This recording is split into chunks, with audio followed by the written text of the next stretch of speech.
اصل میں یہ جو شادی کے بعد ٹینشن بظاہر لگ رہا ہے ہونی چاہیے لیکن ہو نہیں رہی ہے. ہوتی بھی ہے کچھ ٹینشن ہے, ایسا نہیں ہے.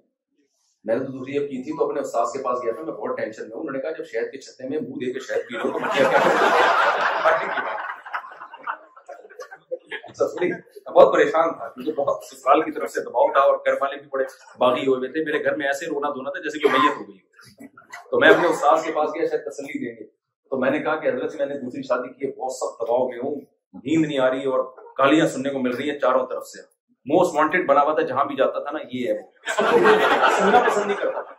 تو مجھے میرے استاد حضرت مفتی لبابت صاحب نے ایک بات کہی, مجھے ڈائریکٹ بھی نہیں کہی. انہوں نے کہا اپنے کسی شاعر کو بولا اس کو جا کے سمجھاؤ کہ لوگ شہد کے چھتے میں ہاتھ ڈال کے ڈائریکٹ شہد پی رہے ہوتے ہیں, پھر کہتے ہیں مکھیاں کاٹ رہی ہیں, اور یہ شہد کے چھتے میں منہ دے کے شہد پینے کی کوشش کر رہا ہے اور پھر رو رہا ہے کہ مکھیاں. تو ٹینشنیں تو شادی میں بھی ہیں, اولاد میں بھی ہیں, لیکن پتہ ہے کیا ہے, یہ وہ ٹینشن ہے جو آپ کو بڑی ٹینشنوں سے بچاتا ہے. دیکھو نیچر پہ چلنا, نیچر سے بغاوت سے بڑی دنیا میں کوئی ٹینشن نہیں. نیچر سے بغاوت سے بڑی دنیا میں کوئی ٹینشن. آپ نیچر سے مت ہٹو,